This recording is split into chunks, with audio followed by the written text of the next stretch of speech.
మందాకిని నది దేవగంగ దేవలోకంలో మందాకిని, భూలోకంలో గంగా, పాతాళ లోకంలో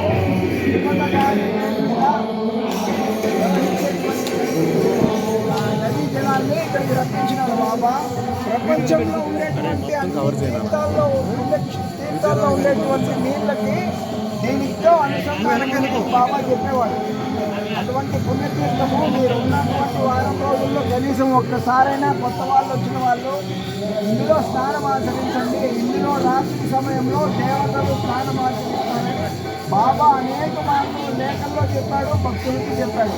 విశేషమైనటువంటి ఈ అనంతకుండ జలాన్ని ఇంటికి తీసుకెళ్ళి అనారోగ్య సమస్యలతో ఉన్నవాళ్ళు తీర్థంగా స్వీకరించేవాళ్ళు, పొలంలో వంటకి ఎరువులు వెళ్ళేటప్పుడు ఈ తీర్థాన్ని ఉపయోగించేవాళ్ళు.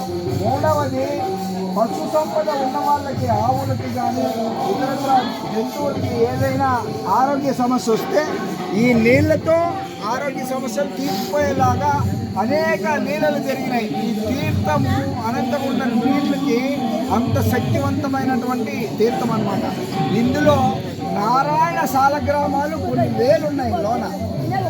మనకు బాబా చరిత్రలో చదివితే కలకత్తా నారాయణ చంద్ర ఘోష్ గారు దీన్ని శుభ్రం చేసి తవ్వించేటప్పుడు ఇందులో నిధులు కనిపిస్తాయి, జాగ్రత్త అని చెప్తే ఆ సాలగ్రామాలు తీసుకెళ్ళి ఆయన ఇంట్లో పెట్టేసుకుంటాడు.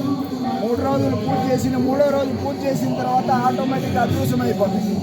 కాశ్మీర్ నుండి బాబా లేఖల్లో రాశాడు, నీకు దొరికిన సంపద చేరవలసిన చోటుకే చేరిపోయింది, మళ్ళీ అనంతగుండంలోకి వచ్చేసేయాలి. అంత మహత్యమైనటువంటి అనంతగుండం అనమాట. మీరు వెళ్ళేటప్పుడు తీర్థంగా కూడా పట్టుకెళ్ళచ్చు. గంగా నదిలో ఉండేటువంటి శక్తి, ఆ తీర్థానికి ఉన్నటువంటి శక్తి ఇందులో ఉంటుంది.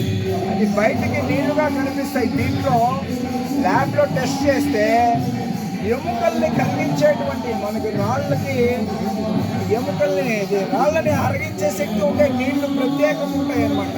ఆ శక్తి ఉన్నటువంటి జలము అనంతగుండ జలం. ఉస్మాహార